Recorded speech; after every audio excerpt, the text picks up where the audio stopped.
नमस्कार मित्रों, स्वागत है आपका उड़ान इंस्पायर्स चैनल पर, जहां हम आपके लिए लाते हैं गौतम बुद्ध की प्रेरणादायक कहानियां जो आपके जीवन को बदल सकती हैं। आज की कहानी विधि के विधान को कोई नहीं बदल सकता एक अनोखी सीख देने वाली है। क्या सच में हम अपने कर्मों से अपना भाग्य बदल सकते हैं या फिर सब कुछ पहले से तय है? क्या कर्म का नियम अटल है? इस कहानी के जरिए गौतम बुद्ध ने एक अहंकारी व्यापारी को ऐसा उत्तर दिया जिसे सुनकर उसकी सोच ही बदल गई। वीडियो को अंत तक जरूर देखें, क्योंकि यह कहानी आपकी जिंदगी में एक नया दृष्टिकोण ला सकती है।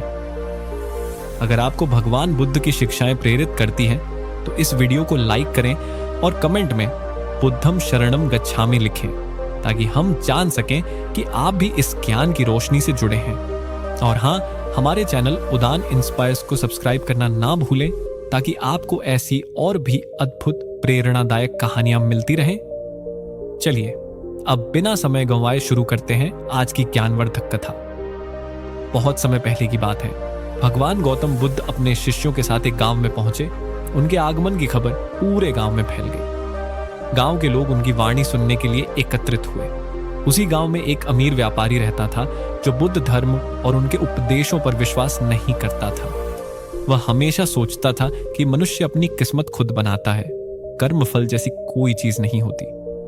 एक दिन वह व्यापारी बुद्ध के पास पहुंचा और व्यंग्य भरे स्वर में बोला, हे तथागत, आप कहते हैं कि विधि का विधान अटल होता है, लेकिन मैं तो अपनी मेहनत से धनवान बना हूं, अपने कर्मों से भाग्य को बदल सकता हूं। यह कर्म का नियम बस कमजोर लोगों के लिए एक बहाना है। बुद्ध मुस्कुराए और बोले, ठीक है व्यापारी, एक प्रश्न का उत्तर दो। यदि कोई व्यक्ति एक बीज बोए तो उसे क्या प्राप्त होगा? व्यापारी ने उत्तर दिया, अगर वह आम का बीज बोएगा तो उसे आम का पेड़ मिलेगा। बुद्ध बोले, और यदि वह कड़वे नियम का बीज बोए?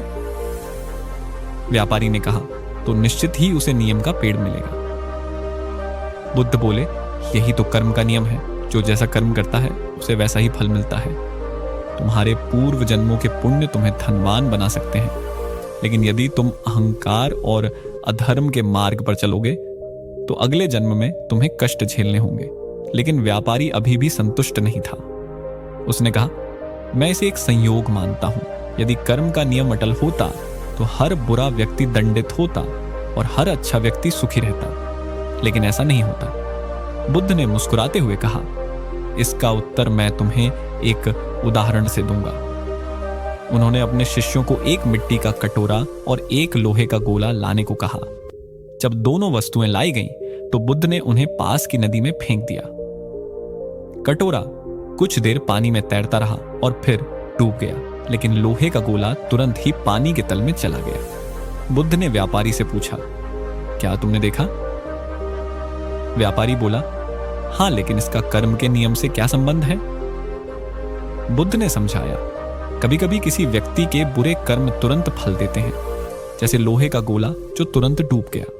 लेकिन कभी कभी किसी व्यक्ति के अच्छे कर्म उसे थोड़ी देर तक बचाए रखते हैं, जैसे मिट्टी का कटोरा जो कुछ समय तक तैरा लेकिन अंततः डूब ही गया। ठीक इसी प्रकार कुछ लोग अपने पापों का फल तुरंत भोगते हैं, जबकि कुछ लोग अपने पुराने पुण्य कर्मों के कारण कुछ समय तक बचते हैं। लेकिन अंततः विधि का विधान अटल है।